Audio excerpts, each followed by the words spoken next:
आमेन। सो आज जो मैं वचन आपके साथ बांटना चाहता हूं वो है 3 वो कुंजियां, 3 वो स्पिरिचुअल डिसिप्लिन जो हमारे स्पिरिचुअल रैंक में बढ़ोतरी लेके आते हैं, हमारे आत्मिक रैंक में बढ़ोतरी लेकर आते हैं। हर कोई बढ़ना चाहता है इस जगह में, या हालेलुया। सो चलिए हम वचन की तरफ चलते हैं। पहला कुरिन्थियों 9वां अध्याय, मैं 24वीं आयत से पढ़ूंगा। ये अपोस्टल पॉल ने नए नियम में हम सब के लिए लिखा गया है, और वो कहता है, क्या तुम लोग यह नहीं जानते कि खेल के मैदान में दौड़ते तो सभी धावक हैं, किंतु पुरस्कार किसी एक को ही मिलता है। ऐसे दौड़ो कि जीत तुम्हारी ही हो। ऐसे दौड़ो कि जीत तुम्हारी ही हो। आमीन। यानी एक दौड़ है जिसे हमें दौड़ना है, सबकी। हम आपस में एक दूसरे के साथ नहीं दौड़ रहे, कंपटीशन नहीं कर रहे हैं। मुझे आपसे आगे नहीं आना, आपको मुझसे आगे नहीं आना, आपको बगल वाले भाई से आगे नहीं जाना, आपको बगल वाली बहन से आगे नहीं जाना। आपको अपनी दौड़ दौड़नी है, विश्वास योग्यता के साथ, पूरे हियाव के साथ, पूरी सच्चाई और ईमानदारी के साथ। आमीन। बोलो, मेरी एक दौड़ है। अगर आप विश्वासी हो और आप इस पृथ्वी पे हो तो आपका एक असाइनमेंट है और आपकी एक दौड़ है। और अगर हमारी एक दौड़ है तो हमें ऐसे दौड़ना है कि जीत हमारी हो। आमीन। किसी खेल प्रतियोगिता में पौलुस यहाँ पर हर एक विश्वासी को एक एथलीट से कंपेयर कर रहा है, एक खिलाड़ी से जो प्रतियोगिता लड़ता है, उससे हम लोगों को वो तुलना कर रहा है। और वो कह रहा है, किसी खेल प्रतियोगिता में प्रत्येक प्रतियोगी को हर प्रकार का आत्म संयम करना होता है। अगर एक एथलीट है तो उसको सेल्फ डिसिप्लिन चाहिए। क्या चाहिए? सेल्फ डिसिप्लिन चाहिए। अगर उसको जीतना है तो उसको सेल्फ डिसिप्लिन चाहिए, उसे आत्म संयम चाहिए, उसे अपने ऊपर आत्म नियंत्रण चाहिए, वरना वो एथलीट नहीं हो सकता। आपने कोई देखा है ओलंपिक एथलीट जिसकी इतनी मोटी तोंद हो? देखा है आपने? नहीं देख सकते, वो डिस्क्वालीफाई हो जाएगा। हाँ, तो वैसे ही पौलुस भी कह रहा है कि हम भी एक एथलीट की तरह हैं, एक प्रतियोगी की तरह हैं। अब आगे देखिए, वे यानी दुनिया के जो खिलाड़ी हैं, वे एक नाशमान जलमाल यानी एक जो रिवॉर्ड होता है से सम्मानित होने के लिए ऐसा करते हैं। आप देखते हैं कितनी मेहनत वो करते हैं। सुबह उठते हैं, अपनी डाइट कंट्रोल करते हैं, एक रिजिड ट्रेनिंग से होकर जाते हैं, एक बहुत ही कठिन ट्रेनिंग उनका होता है, एक रेजीम को फॉलो करते हैं, तब जाके वो क्वालिफाई करते हैं, और फिर और कड़ी मेहनत करते हैं, और तब जाकर वो क्या करते हैं, वो इनाम पा सकते हैं। और उसका वचन कह रहा है कि वो तो कैसे करते हैं, एक नाशमान मेडल के लिए। हाँ, जब उन्हें पुरस्कार मिलता है, उनका नाम अखबार में आएगा, न्यूज़पेपर में आएगा, लोग उनकी वाई करेंगे, और वो बहुत अच्छा है, मगर वो नाशमान है। वो जो रिकग्निशन है, वो जो सम्मान है, वो जो पुरस्कार है, वो नाश होने वाला है। मगर पौलुस कह रहा है कि हम जो इस दौड़ में हैं, हम क्यों दौड़ रहे हैं? हम तो एक अविनाशी मुकुट को पाने के लिए ये करते हैं। यानी जो सम्मान, जो पुरस्कार आपको और मुझे दिया जाएगा, वो अविनाशी है, वो नाश नहीं हो सकता, और वो अनंत तक रहेगा। कोई आपसे वो ले नहीं सकता। आमीन। हम किसी नाशमान चीज के लिए ये नहीं कर रहे, मगर वो हमें सिखा रहा है, हमें कंपेयर कर रहा है, हमारी समानता कर रहा है एक एथलीट के साथ, एक प्रतियोगिता लड़ने वाले के साथ। आगे देखिए क्या लिखा है। इस प्रकार, अब वो अपनी बात हमें सिखा रहे हैं, इस प्रकार मैं उस व्यक्ति के समान दौड़ता हूं जिसके सामने एक लक्ष्य है। मैं आज आपसे पूछना चाहता हूं, आपके जीवन में क्या लक्ष्य है? कभी सोचा है आपने? क्यों जी रहे हो आप? क्या आप सरवाइव कर रहे हो केवल क्योंकि आपकी सांसें चल रही हैं, आप बढ़ रहे हो, बुढ़े हो रहे हो, बच्चे हो गए, उनके बच्चे हो गए, फिर हम मर जाएंगे? या आपके सामने एक लक्ष्य है? अगर मुझे यीशु ने बुलाया है तो मेरे सामने एक लक्ष्य है। क्या लक्ष्य है आज आपका? सोचो इस बारे में। मैं आपको बता रहा हूँ, मैं बिल्कुल अलग वचन बना रहा था, मगर पवित्र आत्मा आज अपनी कलीसिया को एक वचन देना चाहता है। क्या लक्ष्य है आपका? What is your goal in life? क्या चाहते हो आप? जब आप एक दिन परमेश्वर के सामने खड़े होगे तो क्या आपकी गवाही होगी, क्या आपकी टेस्टमनी होगी? What would be your testimony when you will stand before that almighty God? वो कहता है मैं उस व्यक्ति के समान दौड़ता हूं जिसके समान एक लक्ष्य है। जब आप देखेंगे जो दौड़ने वाले हैं ना, वो अपनी लेन में दौड़ते हैं। कहाँ दौड़ते हैं? अपनी लेन में। अगर दूसरे की लेन में जाएंगे तो डिस्क्वालीफाई हो जाएंगे। दूसरे की लेन में जाएंगे तो क्या होगा? वो डिस्क्वालीफाई हो जाएंगे। हाँ, ऐसे कई लोग क्या है, वो करना चाहते हैं जो दूसरा बंदा करना चाहता है, कॉपी करना चाहते हैं। नहीं नहीं नहीं, आपको अपनी रेस में दौड़ना है, आपको अपनी दौड़ दौड़नी है, आपको किसी और की दौड़ नहीं दौड़नी, आपको किसी से कंपटीशन नहीं करना। आपको परमेश्वर से जानना है कि मेरी दौड़ क्या है, और उस दौड़ को पूरी आत्मा से, पूरी सच्चाई से, पूरी लगन के साथ दौड़ना है। आमीन। मैं उस व्यक्ति के समान दौड़ता हूं जिसके सामने एक लक्ष्य है। मैं हवा में मुक्के नहीं मारता। यानी पौलुस कह रहा है मैं जो जीवन जीता हूं वो बहुत ही इंटेंशनल उद्देश्य के साथ जीवन जी रहा है। वो ऐसे नहीं जी रहा कि कटरी है। ये पौलुस प्रेरित है जिसने 2/3 बाइबल लिखी, और क्योंकि वो ऐसा जीवन जीता था इसीलिए 2/3 बाइबल लिख पाया।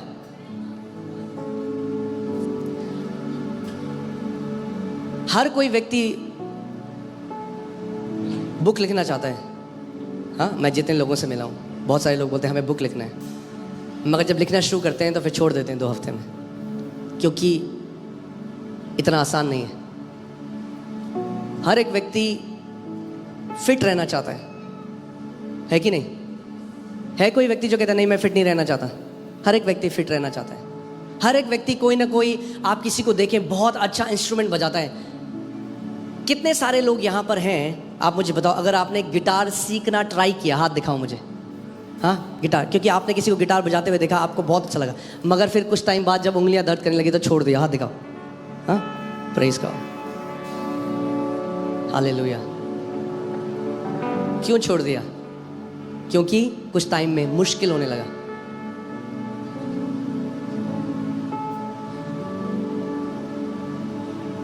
एक चीज जो परमेश्वर अपनी कलीसिया में वापस लाना चाहता है, I think that is that commitment. क्योंकि लोग बहुत ही कंफर्टेबल क्रिश्चियनिटी में चले गए हैं। किसमें? कंफर्टेबल मसीहत में। वो वही करते हैं जो उनके लिए कंफर्टेबल हो। मगर देखिए यहां लिखा है मैं हवा में मुक्के नहीं मारता। अब ध्यान से सुनिए, अपोस्टल पॉल कह रहा है बल्कि मैं तो अपने शरीर को कठोर अनुशासन में तपाकर उसे अपने वश में करता हूं। क्या कह रहा है अपोस्टल पॉल? मैं अपने शरीर को कठोर अनुशासन में तपाकर उसे अपने वश में करता हूं। कितने सारे मसीह लोग हैं वो अपने शरीर के वश में हैं। कितने ऐसे मसीह हैं जो वचन नहीं सुन सकते, जैसे वचन सो जाएंगे। क्यों? क्योंकि शरीर के वश में है। वो कह रहा है मैं अपने शरीर को कठोर अनुशासन में मैं ट्रेन करता हूं अपने शरीर को, उसे अपने वश में करता हूं। आमीन। अब मैं आपसे एक क्वेश्चन पूछता हूं। अपोस्टल पॉल जो वन ऑफ द ग्रेटेस्ट सन था जो प्रभु यीशु मसीह ने बुलाया, वन ऑफ द बेस्ट, जब उससे अपने शरीर को वश में करने की जरूरत पड़ी तो आपको और मुझे भी अपने शरीर को वश में करना पड़ेगा। आमीन। आगे देखिए क्या लिखा है। कहीं ऐसा ना हो जाए कि दूसरों को उपदेश देने के बाद परमेश्वर के द्वारा मैं ही व्यर्थ ठहरा दिया जाऊं। इंग्लिश बाइबल कहती है कहीं ऐसा ना हो जाए आई मे गेट डिस्क्वालिफाइड। जब मैंने दूसरों को प्रचार किया तो मैं डिस्क्वालीफाई हो जाऊं।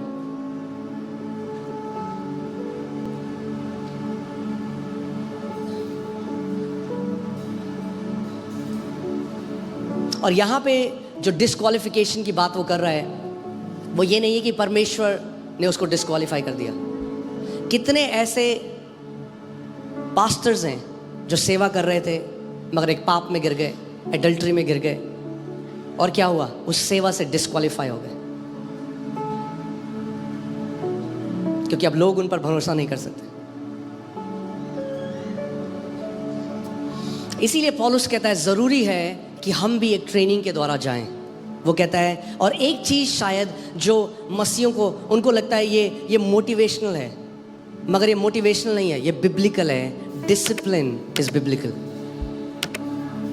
आमीन। वो कहता है मैं अनुशासन के द्वारा लेकर चलता हूं अपने शरीर को।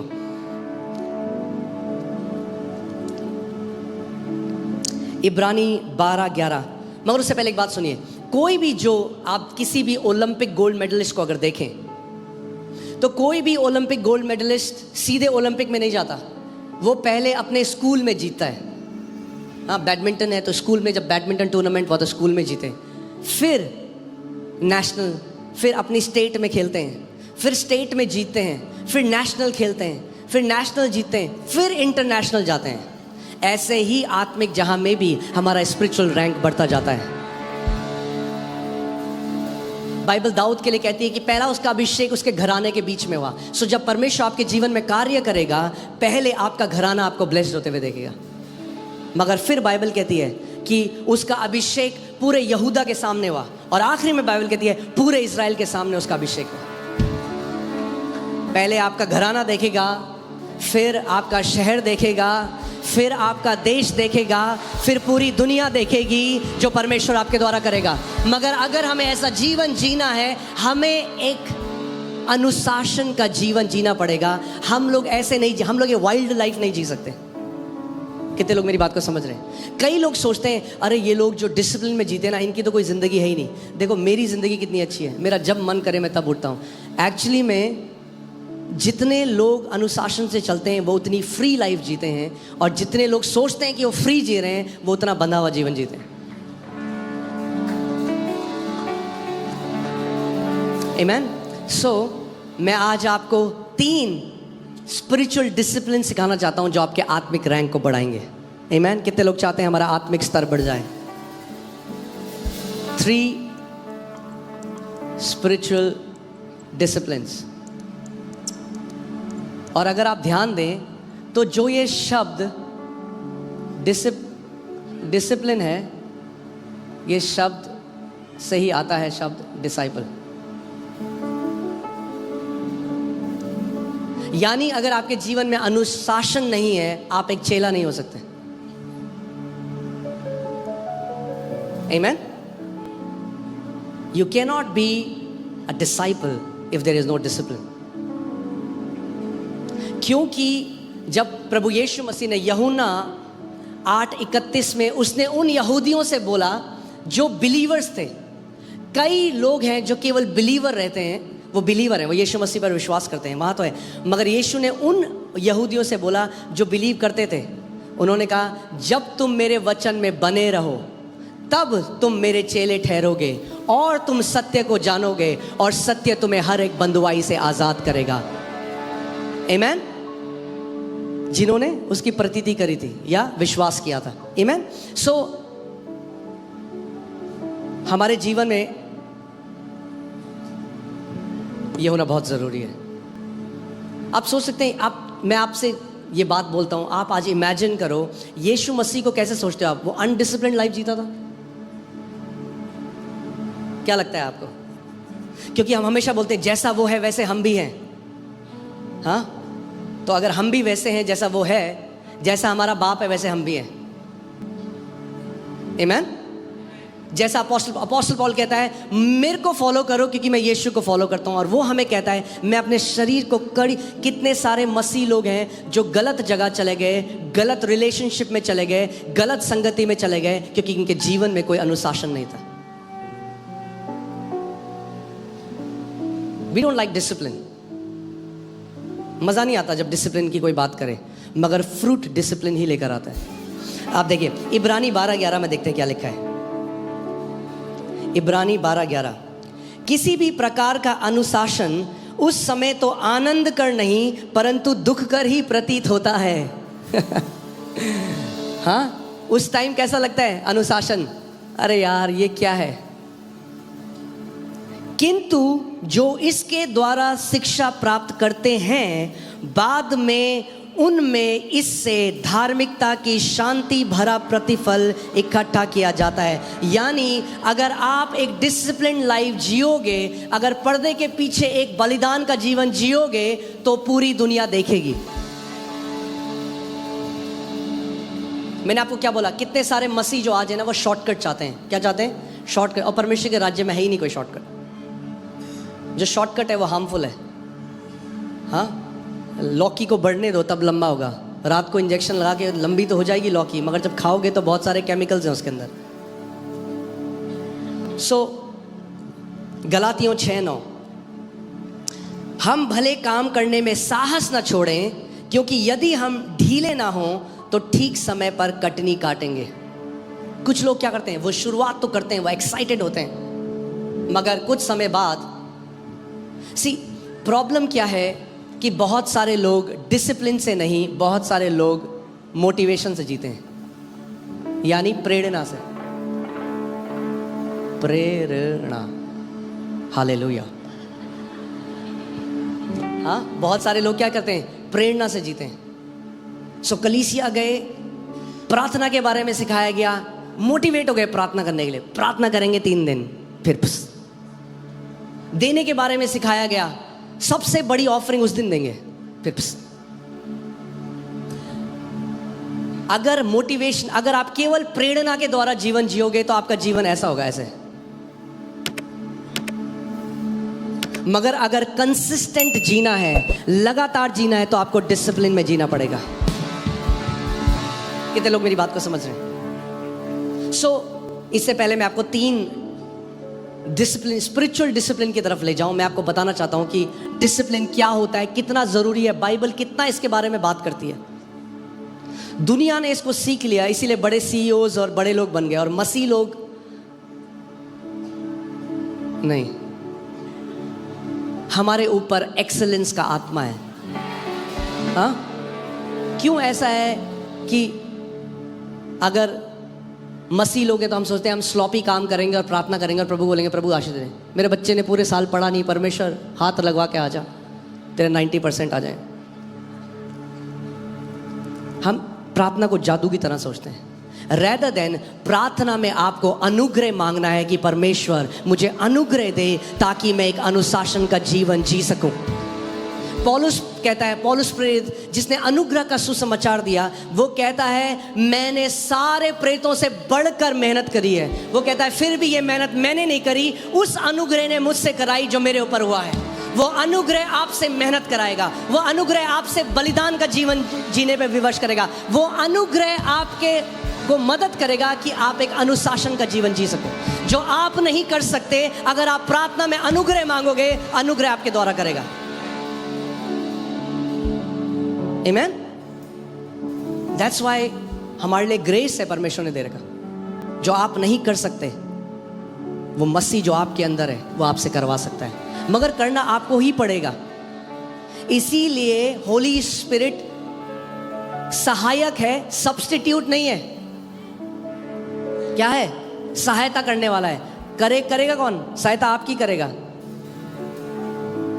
कई मम्मियां क्या करती हैं कि बच्चे, उनको स्कूल में बहुत अच्छे मार्क्स मिल जाए, पूरा प्रोजेक्ट मम्मी कर देती है बच्चे का, और बच्चा खुश हो के आता है मुझे मम्मी बेस्ट प्राइज मिला। आप गलत कर रहे हो उस बच्चे के साथ, मदद नहीं कर रहे, आप उसकी डिस सर्विस कर रहे हो, क्योंकि आप उसके अंदर ये डाल रहे हो जिंदगी भर तेरा कोई ना कोई और काम कर देगा ना। अनुशासन का मतलब है आत्मनियंत्रण। बोलो आत्मनियंत्रण। कई लोग बाकी सबको कंट्रोल करना चाहते हैं, अपने आप को कंट्रोल नहीं करते। आमीन। सबसे ज्यादा जरूरत है कि हम किसको कंट्रोल करें? अपने आप को कंट्रोल करें। अगर हम अपने आप को कंट्रोल करना सीख गए तो एक जय का जीवन आप जियोगे, एक बड़ी महिमा को आप देखोगे। आमीन। मैं आपको एक सिंपल सी परिभाषा बता रहा हूं डिसिप्लिन की, कि आत्मनियंत्रण या डिसिप्लिन क्या है? अपने विचारों में, अपनी भावनाओं पे और अपने कार्यों में नियंत्रण रखना। यानी आप कॉन्शियस हो, आप कॉन्शियस हो कि आप कैसा जीवन जी रहे हो। आमीन। आप अपना जीवन को एक उद्देश्य और लक्ष्य के द्वारा जीते हो। अ डिसिप्लिन लाइफ, जब आप एक डिसिप्लिन लाइफ जीते हो तो आप कैसे जीते हो? एक गोल की तरफ आप बढ़ते हो, एक लक्ष्य की तरफ बढ़ते हो। आप केवल जिंदा नहीं हो क्योंकि सांसें चल रही हैं आपकी, नहीं, आप जी रहे हो एक उद्देश्य के लिए। पौलुस प्रेरित कहता है मैंने अपनी दौड़ को पूरा किया है। आमीन। अगर सो इसका मतलब पौलुस प्रेरित को पता था जब दौड़ पूरी हो गई। यानी दौड़ तभी पूरी हो सकती है जब आप लगातार लक्ष्य की तरफ भाग रहे हो। एक जगह बैठोगे तो नहीं होगा। यानी वो लगातार जा रहा था। जब आप ऐसा जीवन जियोगे, यानी 2025 में हर एरिया में आप बेटर होने चाहिए 2024 से। 2025 में आपके जीवन में ज्यादा बढ़ोतरी होनी चाहिए। 2025 आपका ग्लोरियस होना चाहिए, 2024 से और ज्यादा बड़ा। आमीन। वो तभी होगा जब आप पहले से डिसाइड करोगे 2025 में रखें। कई लोग ना पानी की तरह जीते हैं। पानी, आपको पता है पानी की क्या एक खूबी है? वो लीस्ट रेजिस्टेंस की तरफ बहता है। हाँ, क्या बोलेंगे इसको? हाँ, जहां कम रुकावट है। जब पानी को, अगर मैं पानी को यहाँ डाल दूंगा ना, तो जहां रुकावट नहीं है पानी वहां जाएगा। जो सबसे इजी है जाना जहां, ऐसे कई लोग वाटर की तरह है, पानी की तरह है। वो करते हैं जो सबसे इजी है। हाँ, यहाँ पे भी कई लोग वॉलंटियरिंग कर रहे होते हैं, मैं देख रहा होता हूँ, बोलता नहीं हूँ। कई लोग चेयर उठा रहे हैं, एक बंदा उसके साथ हाथ रखा हुआ है बस।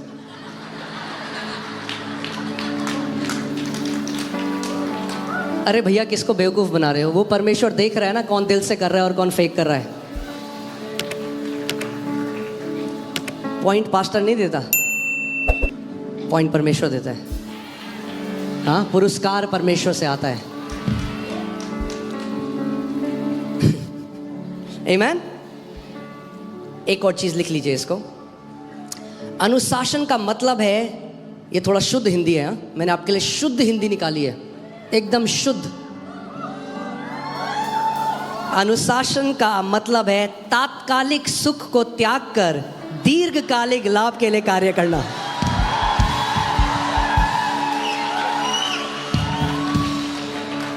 हाँ, यानी इंस्टेंट ग्रेटिफिकेशन। जिस चीज में अभी मजा आ रहा है मैं वो करूंगा और बाद में अपना जीवन नाश कर दूंगा। कई लोग किसके लिए जीते हैं? अभी के मजे के लिए। किसके लिए जीते? अभी के मजे के लिए। और इसीलिए आप देखेंगे कुछ टाइम बाद वो स्लेव बन जाते हैं अपनी ही बॉडी के, स्लेव बन जाते हैं अपनी आदतों के। आपको मैं कहानी सुनाता हूँ। हाँ, रेडी हो एक कहानी सुनने के लिए? बढ़िया कहानी। एक बार एक राजा था, उसने एक लोहार को बुलाया और लोहार को बोला मुझे एक बढ़िया सी लोहे की सांकल, चेन बना के दे, बढ़िया लंबी। तो वो गया, भट्टी में मेहनत करी, दिन रात चेन लेकर आया राजा के पास। राजा ने कहा ये छोटी है, इसको और बड़ा कर। दोबारा गया और मेहनत करी, भट्टी में दिन रात, लिंक जो बोलते हैं ना, एक चेन के साथ दूसरी चेन बड़ी होती है, वो बढ़ाता गया। फिर राजा के पास गया, राजा ने कहा अभी भी छोटी है, इसको 5 गुना कर। फिर मेहनत करी। उसके बाद राजा के पास गया, राजा हंसा और बोला हाँ अब बहुत बढ़िया है, और अपने सैनिकों को बोला इसी चेन से इसको बांध दो। और इससे पहले उस लोहार को पता होता कि क्या हुआ है, उसी के द्वारा बनाई गई चेन से उसको बांध दिया गया। ऐसे ही पाप भी हमारे जीवन में करता है। शैतान आपसे एक पाप कराता है और वो ऐसा है, हर बार जब आप अपने शरीर के अधीन होकर चलते जाते हो, वो ऐसा एक कड़ी जुड़ती जाती है और एक बार आप ही अपने आदतों से बंध जाते हो और शैतान आपको आप ही के शरीर की इच्छाओं से बांध देता है। और वो लोग जिंदगी भर एक स्लेव की तरह, एक गुलाम की तरह जीवन जीते हैं, जबकि परमेश्वर के बेटे और बेटियां थे। इसीलिए इट्स वेरी इंपॉर्टेंट। आप जानते हैं जो बाइबल में कहा गया है कि एक आत्मा का एक फल है सेल्फ कंट्रोल, वो वर्ड वहां पे है डिसिप्लिन। पवित्र आत्मा डिसिप्लिन देने वाला आत्मा है, हमें अनुशासन देने वाला आत्मा है। अगर हम उससे प्रार्थना करें तो वह आपको अनुशासन दे सकता है। आपके जीवन में कुछ ऐसी वैल्यूज होनी चाहिए जो नॉन नेगोशिएबल हैं। क्या है? यानी कुछ भी हो जाए, ये आपके परिवार में कुछ ऐसी वैल्यूज होनी चाहिए। कुछ लोग हैं पैसे के लिए कुछ भी कर देंगे, नहीं। आपके जीवन में कुछ वैल्यूज़ होनी चाहिए। आज कितने माँ बाप हैं, वो मन नहीं करेगा, बोले अरे यार हम चर्च नहीं जाएंगे। हाँ, फिर क्या होगा? आगे जो क्या हुआ अमेरिका में, क्या हुआ? लोग कलीसिया को कैसे देखने लग गए कि भाई ठीक है भाई, चलना होगा तो चल लेंगे, नहीं जाना तो नहीं जाएंगे, क्या बड़ी बात है, घर पे देख लेंगे यूट्यूब में। उनके बच्चे कभी कलीसिया का आदर नहीं करेंगे। क्या हुआ? एक गॉडलेस जनरेशन पैदा हो गई। जो बच्चे परमेश्वर का आदर नहीं करते, आज क्या है? आज शैतान ने उनको इतना भ्रमित कर दिया है कि वो अपनी सर्जरी करा के अपना सेक्स चेंज करा रहे हैं, लड़के लड़कियां बन रहे हैं, लड़कियां लड़के बन रहे हैं। अब बोल रहे हैं हम कुत्ते हैं, हम बिल्ली हैं। उनका दिमाग कर दिया। इसीलिए शैतान नहीं चाहता कि नई पीढ़ी कलीसिया में जाए, क्योंकि परमेश्वर का आत्मा अपने लोगों से बात करता है कलीसिया के द्वारा। अब जानते हैं कलीसिया को पौलुस ने क्या कहा? बोला सत्य का खंबा है वो। जो मसीह परिवार कलीसिया का आदर नहीं करते, उस परिवार में सत्य का खंबा नहीं है। और आने वाली उनकी पीढ़ियां वो गॉडलेस हो जाएंगे, वो प्रभु में नहीं रहेंगे, क्योंकि आपके बच्चे आपको फॉलो करेंगे। अगर वो देखते हैं कि मम्मी और पापा के लिए चर्च नॉन नेगोशिएबल वैल्यू है, कुछ हो जाए, बारिश हो, गर्मी हो, बर्फ पड़े, हम परमेश्वर के भवन जाने से हमें कोई नहीं रुकता। आपके बच्चे भी जिंदगी भर उस वैल्यू को फॉलो करेंगे। मगर उदाहरण कौन रखेगा? हाँ, कई परिवार है, उनका बच्चा कहीं से सीख के आता है, गाली देता है माँ बहन की, वो बड़े हंसते हैं। वो किसी पड़ोसी को लगे, देखो देखो हमारा बच्चा, दे दे बच्चे गाली दे। फिर बड़ा होता है तो फिर उनको मारता भी है और माँ बहन की गाली भी देता है, तब रोते हैं। समझ रहे मैं क्या कह रहा हूं? हम लोग ऐसे नहीं जी रहे हैं जैसे हमारे पास कोई लक्ष्य नहीं है। हम, आपकी एक बुलाहट है, मेरी एक बुलाहट है, आपकी एक रेस है। कितनी बड़ी बात होगी, सोचो कि जब आप जा रहे हो उस पिता के घर, आप अपने पूरे परिवार के सामने बोल सको, मैंने अपनी दौड़ को पूरा किया है, मैंने अपनी दौड़ को पूरा किया है, मैंने ईमानदारी के साथ, सच्चाई के साथ अपने परमेश्वर की सेवा करी है। आप जानते हैं बाइबल में यीशु मसीह ने कहा, जब आखिरी में यीशु मसीह हमको मिलेगा, उसने कहा, वो कहेगा well done good and faithful servant. उसने ये नहीं कहा well done good and gifted servant. Good and faithful servant. Faithful, वफादार, विश्वास योग्य। हमें सोचना है, क्या हम विश्वास योग्य हैं? क्या लोग आपकी बातों पे भरोसा कर सकते हैं कि आपने अगर कुछ कहा है तो आप खड़े हो अपने वचनों के पीछे?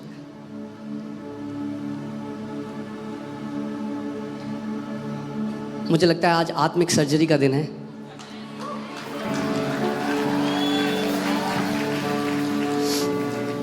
आमीन। मैं आपके लिए वो दूसरा तिमोथी 4:7, दूसरा तिमोथियुस 4:7।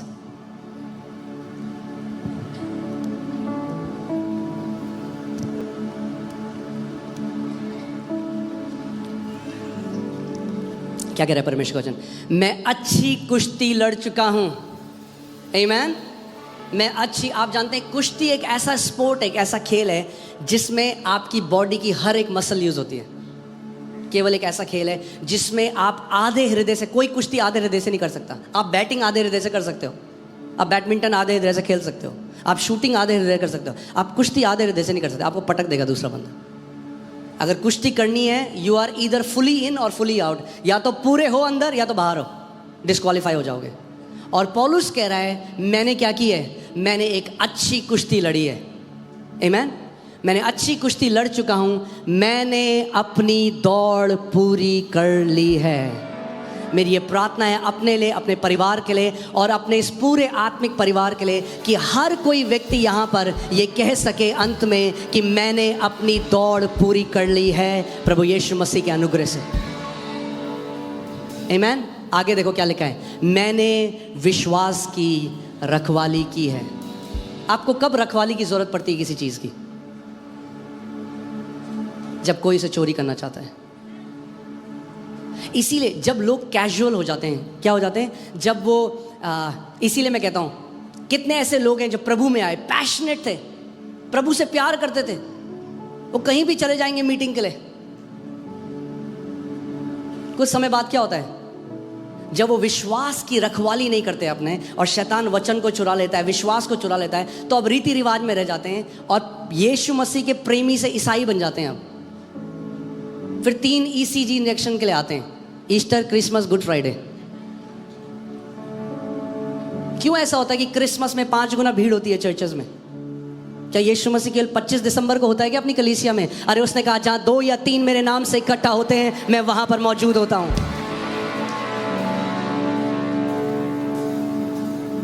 आमीन। अपने हाथों को उठाओ, एक प्रार्थना करो, बोलो प्रभु मुझे अनुग्रह दे कि मैं अपनी दौड़ को पूरी कर सकूं। सच्चे मन से उससे बोलो, प्रभु मैं और मेरा परिवार प्रभु अपनी दौड़ को पूरी कर सके। हालेलुया, आमीन। और मैं आपको बता रहा हूं, मुश्किल होगा मगर आप बिना सहायक के नहीं हो। मुश्किल होगा मगर आप बिना अनुग्रह के नहीं हो। अगर पौलुस ने अनुग्रह के द्वारा किया तो आप और मैं भी अनुग्रह के द्वारा अपनी रेस को, अपनी दौड़ को पूरा कर सकते हैं। आमीन, हालेलुया। आज मैं चाहता हूं कि जब आप घर जाओ इस वचन को सुनना दोबारा और खुद डिसाइड करना। अब कई लोग हैं उनका लक्ष्य उनकी नौकरी था। आप जानते हैं कितने ऐसे लोग हैं जब रिटायर हो जाते हैं तो जल्दी मर जाते हैं, क्योंकि उनके जीने के लिए कोई मकसद नहीं बचता। आपका जो लक्ष्य है वो आपको जिंदा रखता है, थ्राइविंग रखता है। कितने ऐसे लोग हैं जब नौकरी करते थे बहुत अच्छे थे, जैसे रिटायर होते हैं बिल्कुल ढल जाते हैं। क्यों? क्योंकि अब उन्हें लगता है मैं क्या करूं, मेरे जीवन में कोई काम ही नहीं रह गया। नहीं नहीं नहीं नहीं, आपका लक्ष्य आपकी नौकरी नहीं है। आपका लक्ष्य उस परमेश्वर की महिमा करना है जिसने आपको अपने लहू से धोया, अपनी आत्मा से आपको अलग किया, आपको बेटा और बेटी होने का अधिकार दिया है। चाहे आप 80 साल के हो। मूसा को परमेश्वर ने तब बुलाया जो 80 था। ये मत सोचो कि मैं तो बहुत बाद में प्रभु में आया, मेरा क्या होगा। आप अगर चाहो तो आप 5 साल में वो कर सकते हो जो कई मसीहों ने 30 साल में, 40 साल में नहीं किया। आमीन। मैं अच्छी कुश्ती लड़ चुका हूं, हालेलुया। मैंने अपनी दौड़ पूरी कर ली है। हमारे बच्चे हमें देख रहे हैं, हमें उनके लिए एक उदाहरण बनना है।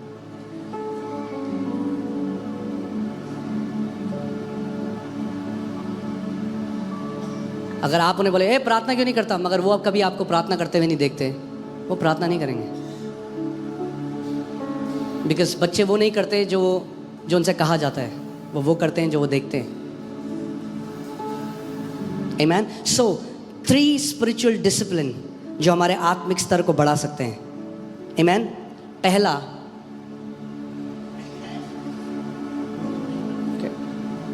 पहला है प्रार्थना। क्या है? प्रार्थना। ये कोई ईसाई रीति रिवाज नहीं है। प्रार्थना डिसिप्लिन वो करता है, डिसिप्लिन आपको किसी चीज को लगातार करने की एबिलिटी देता है जब प्रेरणा खत्म हो गई हो। Let me say this way, discipline is required when motivation isn't there.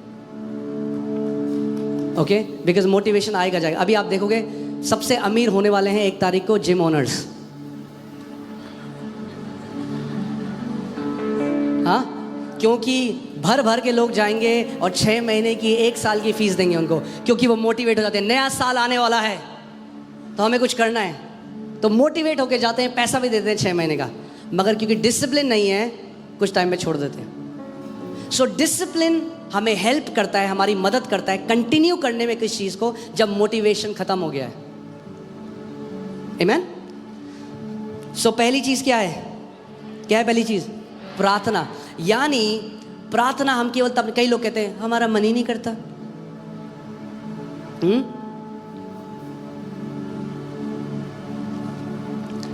प्रभु यीशु मसीह क्या कह रहे हैं? मत्ती 6 उसका 5 और 6 आयत में हम सुनेंगे। क्या सीख रहे हैं हम कुछ?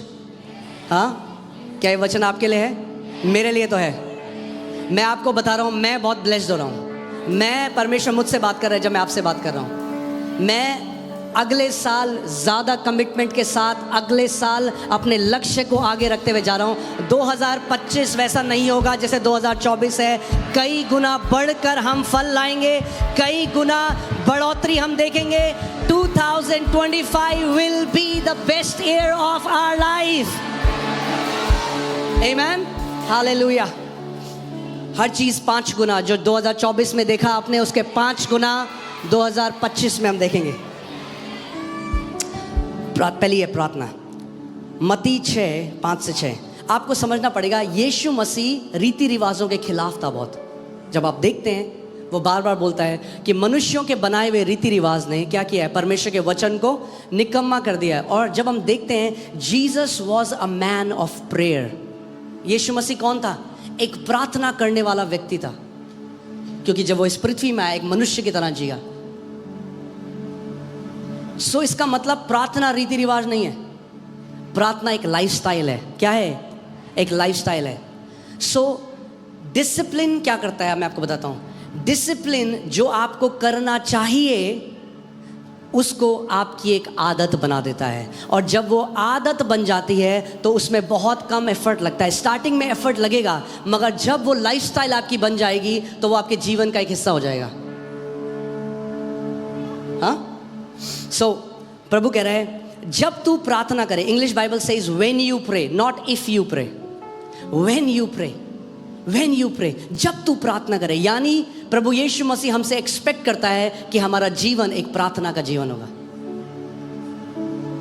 हाँ, आप कोई डॉक्टर के पास जाता है, डॉक्टर कहता है अच्छा जब तुम खाना खाते हो उसके बाद, क्योंकि उसे पता है ये लोग खाना खाते हैं। Doctor doesn't say if you eat food, he says when you eat. तो प्रभु कह रहा है व्हेन यू प्रे, जब तुम प्रार्थना करते हो तो कपटियों के समान ना हो, क्योंकि लोगों को दिखाने के लिए आराधनालयों में और सड़कों के मोड़ों पर खड़े होकर प्रार्थना करना उनको अच्छा लगता है। जो कपटी हैं, जो हिपोक्रिट्स हैं, वो प्रार्थना करने का उनका मोटिवेशन क्या है, उनकी प्रेरणा क्या है कि वो लोगों को दिखाएं देखो मैं कितना आत्मिक हूं। सो सब लोगों के सामने प्रार्थना करना चाहते हैं। यीशु मसीह अपने लोगों के लिए कह रहा है तुम कपटियों की तरह मत होना। तुम्हारी प्रार्थना करने का जो उद्देश्य है वो किसी को दिखाना ना हो।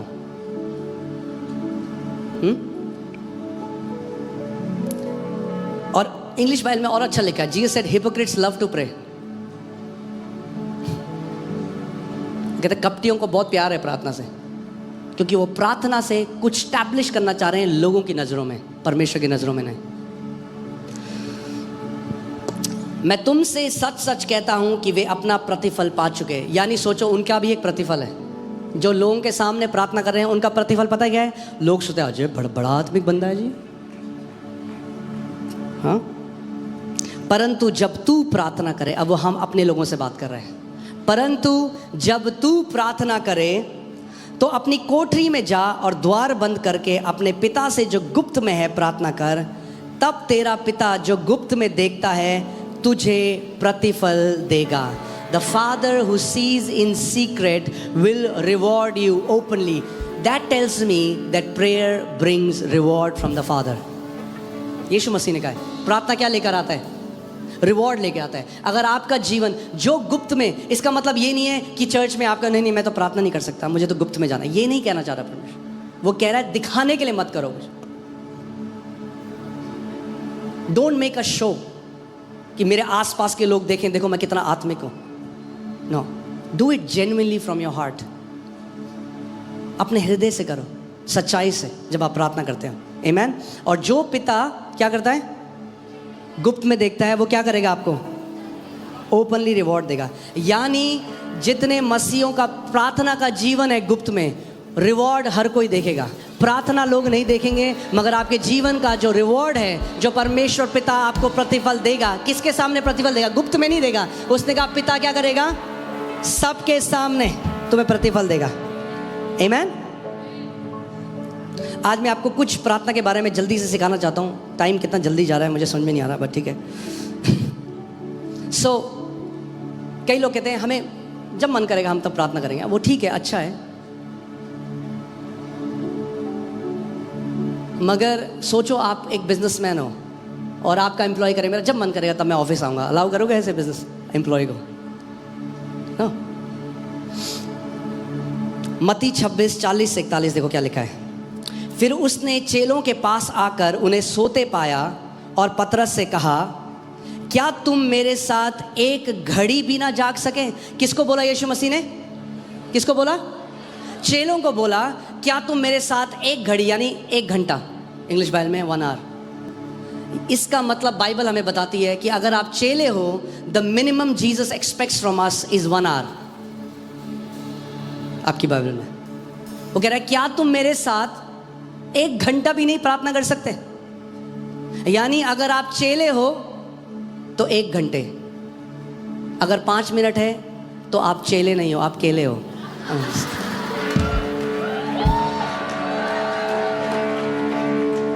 आमेन। तो जब आप एक डिसिप्लिन रखोगे, आप अपने दिन उठोगे, आप कहोगे ओके 1 घंटा मुझे प्रार्थना में देना है, आप पवित्र आत्मा से अनुग्रह मांगोगे, आपको पता भी नहीं चलेगा कैसे वो आत्मा आपके द्वारा आहें भर भर के प्रार्थना करेगा। आप हमेशा याद रखना, आपका शरीर आपके डिजायर की तरफ मूव करता है। हाँ, जो लोग सिगरेट पीते हैं, वो दुकान बंद है पनवाड़ी की तो 30 किलोमीटर दूर चले जाएंगे, और वही लोग संडे को बोले अरे चर्च बहुत दूर है। जब आप पढ़ोगे इस बात को, आप बोलोगे प्रभु मैं चेला हूं, मैं एक डिसिप्लिन रखना चाहता हूं परमेश्वर, मैं एक लक्ष्य रखता हूं अपने आगे परमेश्वर, मैं मिनिमम 1 घंटे प्रार्थना करना चाहता हूं, 1 घंटे। क्योंकि आपने पत्र से कहा क्या तुम 1 घंटे भी नहीं जाग सके मेरे साथ? प्रभु मैं आपसे अनुग्रह मांग रहा हूं, आप मुझे अनुग्रह दोगे। ध्यान से सुनिए, मैं हमेशा ये कहता हूं we don't do things because of discipline, because of delight, right? मगर डिलाइट में नहीं जाओगे आप सीधे।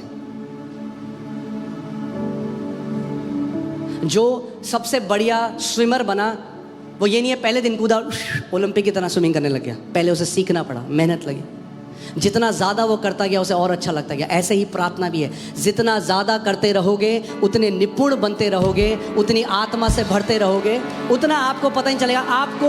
आप मिनिमम से शुरू करो, मिनिमम 1 घंटे, मैक्सिमम प्रभु के पास जाने दो।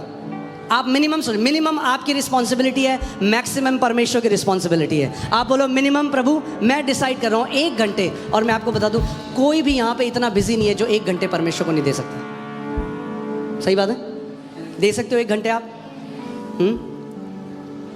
आपको केवल डिजायर रखनी है परमेश्वर के सामने, प्रभु मैं 1 घंटे प्रार्थना करना चाहता हूँ, आप मुझे अनुग्रह दोगे इसके लिए हर रोज। तो जब आप सुबह उठोगे आपको पता है इस दिन मुझे 1 घंटे प्रार्थना करनी है परमेश्वर, वरना मैं आपको बता रहा हूं आपका शरीर आपको प्रार्थना करने नहीं देगा। This flesh fights the things of the spirit. अगर हम सच में कहते हैं as he is so are we, then ये केवल थियोलॉजी नहीं है, देन ये केवल बाइबल वर्ड्स बोलना नहीं है। मैं कहता हूं अगर मेरा प्रभु प्रार्थना करने वाला था, मैं अगर उसका चेला हूं, मैं अगर उसका बेटा हूं, मैं भी प्रार्थना करने वाला हूँगा। आपको एक कमिटमेंट करना होगा, सो मेक अ कमिटमेंट। क्योंकि मैं आपको बता रहा हूं अगर आप प्रार्थना का जीवन नहीं बिताओगे, आजकल आप देखो जिंदगी आपके चारों ओर क्या चल रहा है।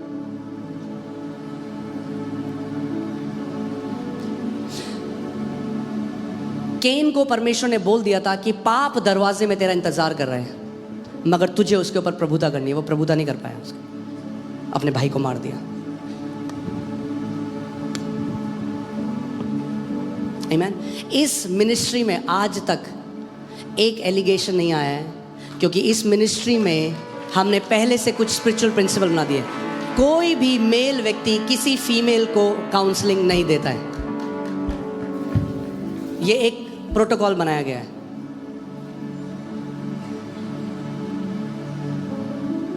आप आज तक अगर हम किसी से बात करते हैं, हम या तो बेटा बोलते हैं या तो बहन बोलते हैं, किसी से कोई फालतू की चैट नहीं है।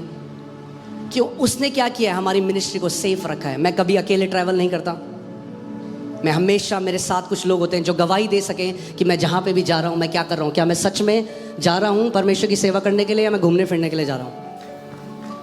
इन चीज़ों मैं क्या कह रहा हूँ, आपको अपने जीवन में कुछ ये वैल्यूज बनानी पड़ेंगी जो आपको बचा के रखेंगी आगे। हाँ, जब हम लोग मोती नगर में थे, सोचिए, तब हमारे पास एक व्यक्ति आया, बोला आप ट्रस्ट में, हम आपके ट्रस्ट में 60 करोड़ डालेंगे, 56 हम ले लेंगे, 4 करोड़ आपको दे देंगे। मैंने कहा भैया अगर ऐसे चोरी करनी होती तो बैंक ही लूट लेते, परमेश्वर की सेवा करने थोड़ा ना आते आज, वरना अपनी जगह में होते। हाँ, जाएंगे मगर ईमानदारी और सच्चाई से जाएंगे।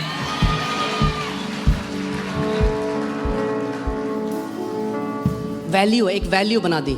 इस कलीसिया में हम लोग फॉरेन सपोर्ट से नहीं बनाएंगे। आपको मैं बता नहीं सकता कितनी ऐसी बड़ी मिनिस्ट्रीज हैं जिन्होंने हमें बोला हमने आपका देखा है। वो कह रहे हमारे पास $10 मिलियन पड़ा हुआ है जो हमें देना है, साल का बजट है। वो पास्टर आए मेरे पास, हमें देना है किसी ना किसी चर्च में, और हम जानते हैं कि आपके चर्च में परमेश्वर क्या कर रहा है, तो आपकी कलीसिया से ज़्यादा अच्छी जगह नहीं है। मैंने कहा बहुत आपका धन्यवाद हो, मगर मैं नहीं ले सकता, क्योंकि जो गवाही इस कलीसिया में परमेश्वर खड़ी कर रहा है वो $10 मिलियन से भी ज़्यादा कीमती है।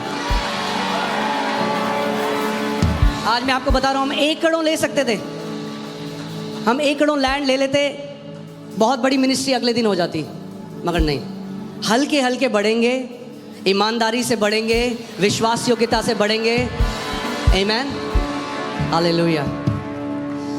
सो हम लोगों को, आप हमारी लाइफ में स्पिरिचुअल डिसिप्लिन होने बहुत ज़रूरी हैं, जो हमें सेफ रखेंगे आगे। आपको नहीं पता, सोचो यूसुफ के बारे में सोचो।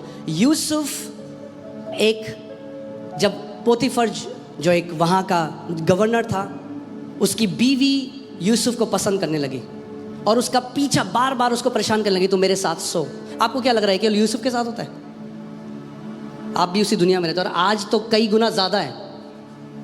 आप ऑफिस जाते हो, आप काम पे जाते हो, अगर यूसुफ कॉम्प्रोमाइज़ कर देते, कितने ऐसे मसीह लोग हैं, मैं आपको बता रहा हूँ, वो टुकड़ों में कॉम्प्रोमाइज़ कर देते हैं, जबकि परमेश्वर ने उनके लिए बहुत आयत रखी थी, मगर टुकड़ों में, छोटे से टुकड़ों में। यहूदा इस्करियोती ने, जूडस ने यीशु को 30 चांदी के सिक्कों में बेच दिया। और आप प्रकाशित वाक्य में पढ़ोगे कि स्वर्ग में 12 चेलों के नाम लिखे हैं, सोने से उनका नाम लिखा गया 12 गेट में। क्या खो दिया उसने 30 चांदी के सिक्कों के लिए? कॉम्प्रोमाइज कर दिया। और यूसुफ अगर कॉम्प्रोमाइज कर देता तो शायद अच्छा जीवन जी लेता थोड़ा, मगर उस पोतीफर की बीवी के कुत्ते की तरह जीता। जब वो बोलती यहाँ आ तो यहाँ आता, जब बोलती निकल तो निकलता, चुप रहता। बोलती है बताऊंगी पोतीफर को, तेरा जब ईमानदारी से जियोगे तो सीना चौड़ा करके जियोगे, जब ईमानदारी से जियोगे तो डर के नहीं जियोगे कि कोई बंदा मेरे को क्या बोल देगा। बाइबल कहती है the righteous are bold as lions, जो धर्मी हैं वो शेर की तरह बोल्ड हैं, हियाव है उनमें।